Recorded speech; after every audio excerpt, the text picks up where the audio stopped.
Um tempo atrás eu postei um Reels no Instagram e recebi esse comentário. Segundo ele, Orwell estava errado, porque quem acertou foi Huxley.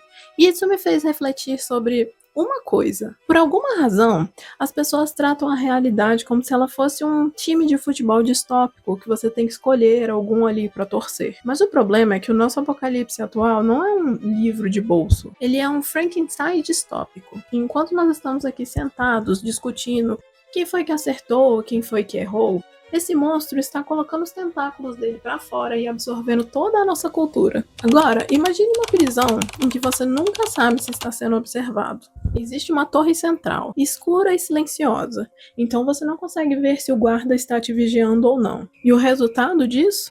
Você para de agir como uma pessoa livre e começa a agir como um prisioneiro exemplar, só por precaução.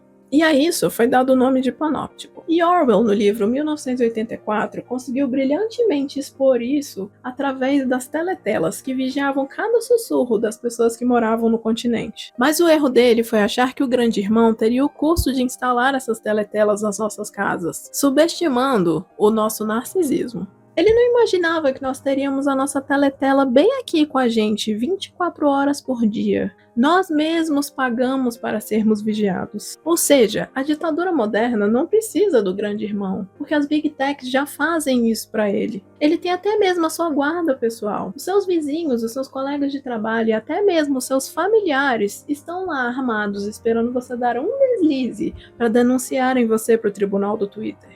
Não é necessário um decreto estatal para nos denunciar. O medo da perda do emprego, do isolamento social e do cancelamento já fazem de você um mestre na autocensura. No panóptico moderno, a verdade é que a torre de vigilância está vazia, porque você é o seu próprio carcereiro. Você já se cala, se molda e pensa dentro da caixa, não porque alguém te proibiu, mas porque você morre de medo de não fazer parte da massa de escravos felizes. E por que não tentamos fugir?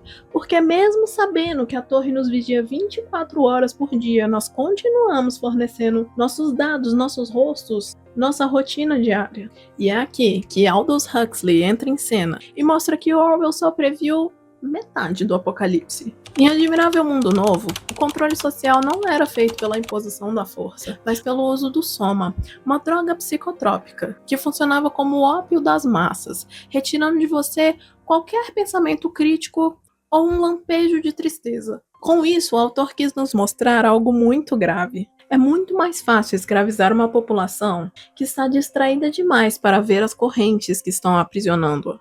Nós usamos o soma o tempo todo sem nem perceber. A playlist infinita do YouTube, o algoritmo perfeito que te mostra o que você quer na hora que você quer. Pessoas com fones de ouvido o tempo inteiro. Estímulos, estímulos, estímulos.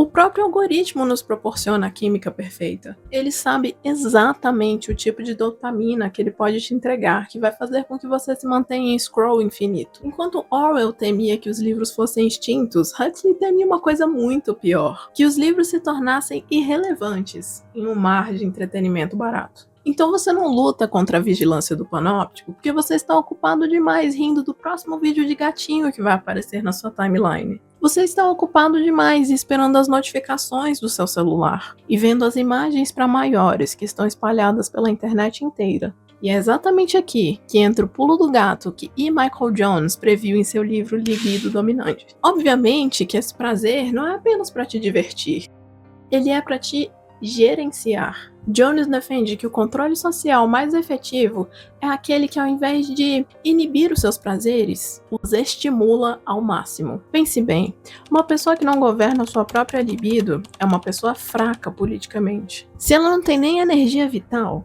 como é que ela vai ter a clareza mental para poder questionar o que está acontecendo? A nossa ditadura é perfeita porque deram a ela a alcunha de divertida e libertadora. Eles te dão o direito de fazer o que sente vontade, para que você nunca tenha a disciplina de fazer o que é certo. Você não luta contra a vigilância do panóptico porque está ocupado demais buscando a próxima dose de soma. O sistema não precisa te forçar a nada, ele só precisa te manter ocupado o suficiente para que a sua revolta só dure até o seu próximo bocejo. E o cenário desse Frankenstein distópico é algo que nem Huxley nem Orwell previram completamente, mas que Ayn Rand descreve com precisão em seu livro A Revolta de Atlas. O que acontece quando os produtores de valor e os donos da inteligência decidem que não vale mais a pena lutar por um sistema que só os ataca? Em A Revolta de Atlas, os produtores e os gênios param o mundo ao sumirem em um protesto contra a mediocridade imposta. E muitos olham para os tempos atuais e não veem os inteligentes na praça pública e acham que eles se calaram por medo. E eu te digo que não. Mas eles não estão em greve como no livro, mas em secessão. Hoje o Vale de Gaut está mais vivo do que nunca.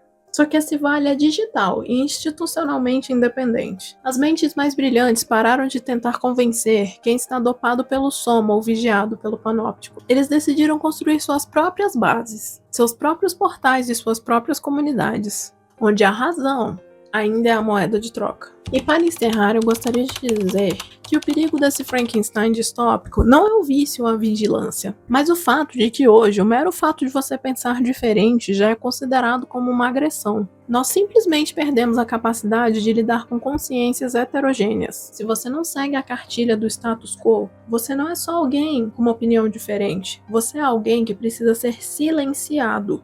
Eu não estou falando sobre a liberdade de pregar a destruição de alguém ou ao ódio gratuito.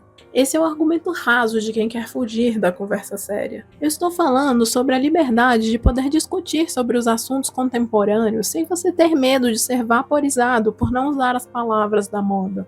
Mas a nossa resistência certamente não é gritar mais alto, é ter a coragem de trazer novamente a complexidade de volta ao debate. E definitivamente se recusar a ter o seu pensamento reduzido ao pensamento dicotômico. Nós precisamos parar de deixar que a verdade seja algo fabricado pelo algoritmo e fazer com que ela passe a ser o resultado de mentes livres que se atrevem a discordar. O mundo definitivamente não precisa de mais pessoas que concordem com tudo, porque isso ele já tem aos montes. Ele precisa de pessoas que tenham coragem de pensar até o fim. Aqui com certeza tem outros vídeos que vão te interessar. Tchau!